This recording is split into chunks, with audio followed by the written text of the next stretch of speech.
Ce mois-ci, nous entrons ensemble dans un voyage unique.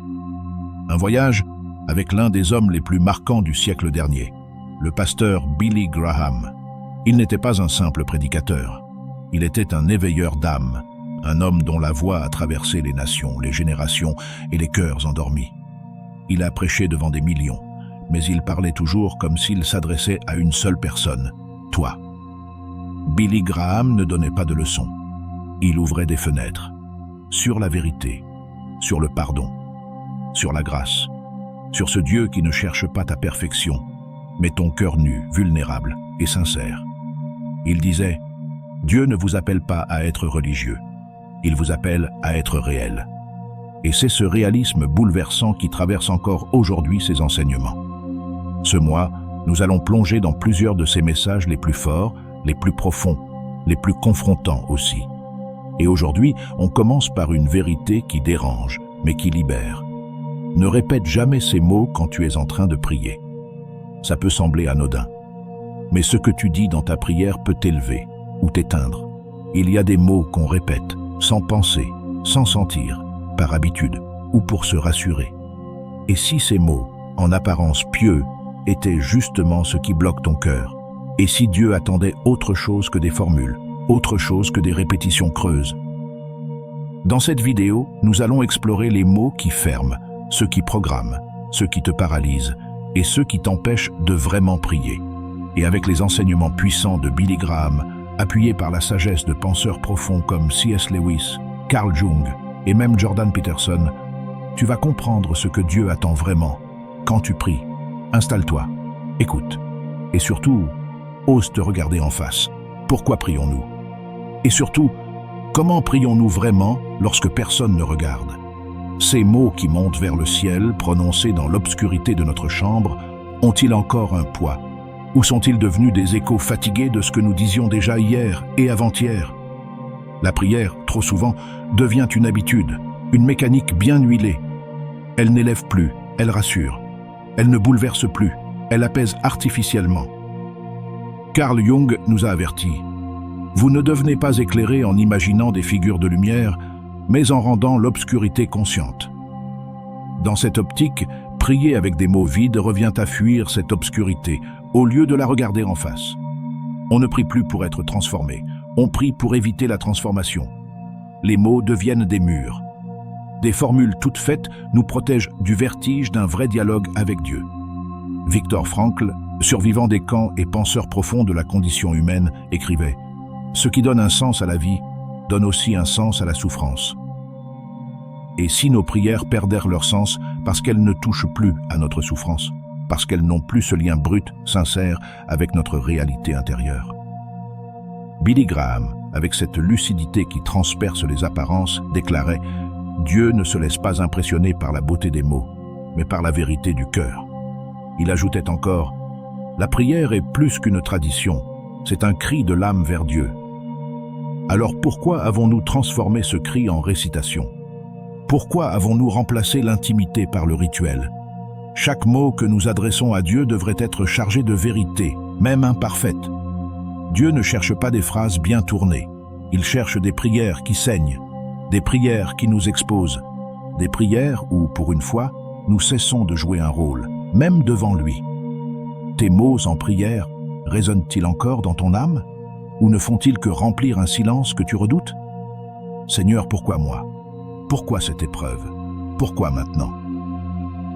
Ces mots, tu les as sûrement déjà répétés, encore et encore, jusqu'à ce qu'ils deviennent ta prière entière. Mais est-ce encore une prière?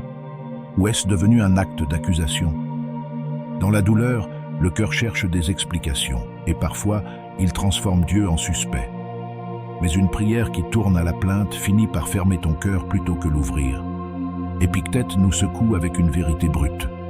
Ce ne sont pas les événements qui troublent les hommes, mais l'idée qu'ils s'en font. Le problème n'est pas toujours ce que tu vis, mais ce que tu dis à propos de ce que tu vis. Quand tu pries depuis un espace de victimisation, ton esprit se replie, ta perception se fausse, et ton dialogue avec Dieu devient un monologue de plainte. C'est le piège. Ta prière devient centrée sur toi, et non sur celui qui peut te relever. Billy Graham disait avec force, « Dieu ne promet pas de nous retirer du feu, mais de marcher avec nous à travers les flammes. Si ta prière refuse le feu, elle refuse aussi le Dieu qui s'y tient à tes côtés. Tu ne peux pas chercher sa présence et rejeter ses moyens de te façonner. Tu ne peux pas dire « Pourquoi moi ?» et en même temps demander à grandir. Les deux sont incompatibles. Jordan Peterson insiste sur une idée puissante. La vie est souffrance. Refuser cette réalité, c'est refuser la vie elle-même. Tes prières doivent être des cris de lucidité, pas des lamentations d'illusion. Il ne s'agit pas de nier ta douleur, mais de refuser de t'y attacher comme à une identité. Billy Graham le rappelle, quand vous vous accrochez à vos blessures plus qu'à la parole de Dieu, vous adorez votre douleur, pas votre sauveur. Tes mots en prière sont-ils un acte d'adoration ou une célébration amère de ta frustration? La différence est fine, mais elle transforme tout. Est-ce que tu pries pour te libérer ou est-ce que tu t'enfonces davantage dans la justification de ta souffrance? Chaque mot prononcé dans le silence de ta prière laisse une empreinte, pas seulement dans l'air, mais dans ton cerveau, dans ta biologie, dans ton être. Ce n'est pas de la poésie, c'est de la science. Bruce Lipton, biologiste cellulaire reconnu, a montré que nos pensées et nos croyances, même inconscientes, influencent directement nos gènes et notre chimie cérébrale. Et la manière dont ces pensées s'impriment en nous passe par la répétition, surtout lorsqu'elle est chargée d'émotions. Autrement dit, chaque mot que tu répètes devient une brique dans la structure de ton identité. Alors, que te dis-tu lorsque tu pries? Est-ce « Je suis faible, je suis inutile, je ne mérite pas ton attention, Seigneur ». Tu crois que ce sont des confessions d'humilité, mais parfois, ce sont des proclamations de condamnation. Tu ne parles pas à Dieu. Tu programmes ton propre malheur. Billy Graham l'a dit clairement. Dieu ne t'appelle pas selon ton passé, il t'appelle selon ton potentiel. Mais si ta prière ne reflète que ton passé, que tes fautes, que tes manques, tu restes enfermé dans la version la plus réduite de toi-même. Et cette version devient ton identité, ton filtre, ton destin. La neuroplasticité, ce terme complexe, signifie simplement que ton cerveau change selon ce que tu répètes. Il sculpte de nouveaux chemins, de nouvelles connexions. Répète l'échec, et tu renforces l'échec. Répète la foi, et tu construis de nouvelles routes vers la liberté. Proverbe 18:20 et 1 le dit sans détour. La vie et la mort sont au pouvoir de la langue. Et la science le confirme. Ce que tu dis, surtout dans l'intimité de la prière, crée une architecture intérieure invisible, mais puissante. Ton subconscient n'analyse pas, il absorbe, il enregistre, il agit. Billy Graham insistait. Vos paroles ont le pouvoir de libérer ou de lier votre avenir. Parlez la foi, proclamez la vérité, confessez la victoire, même dans la douleur. Quand tu pries, est-ce que ta langue construit un sanctuaire ou creuse lentement un tombeau intérieur? Il est possible de dire les bons mots, d'adopter la posture de l'humilité, et pourtant, de ne pas prier avec foi. Combien de fois as-tu murmuré « Que ta volonté soit faite » avec une sorte de lassitude résignée? Ce n'est pas toujours un abandon confiant.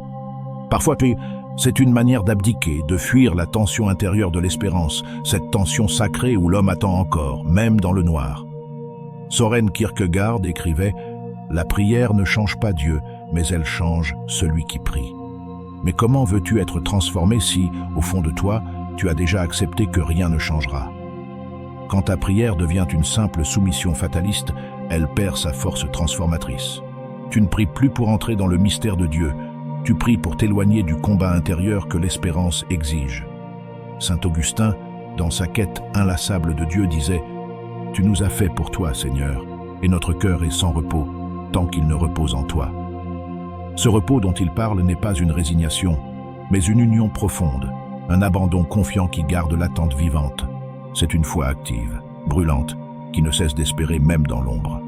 Billy Graham avertissait « La foi ne consiste pas à comprendre tout ce que Dieu fait, mais à lui faire confiance même quand rien n'a de sens. » La vraie soumission spirituelle n'est jamais vide de désir. Elle est pleine de feu, pleine de tension, pleine d'attente. Dire « Que ta volonté soit faite » ne signifie pas « Je n'ai plus rien à espérer ». Cela veut dire « Même si je ne comprends pas, je choisis d'espérer en toi. » Il existe une ligne invisible entre la paix spirituelle et la résignation psychologique. L'une repose sur la foi. L'autre naît d'un cœur épuisé. Il faut la discerner, car l'un t'élève et l'autre t'éteint lentement.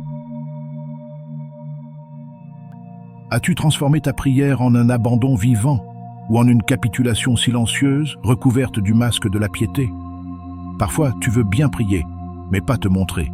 Tu veux bien parler à Dieu, tant que tu restes poli, structuré, fort, digne.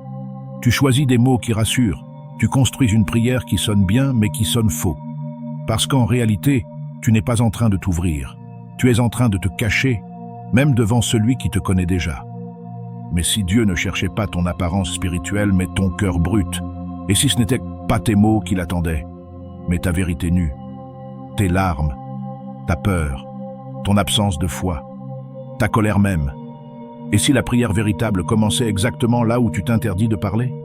C.S. Lewis, ce penseur traversé par la souffrance et la foi, l'a exprimé ainsi.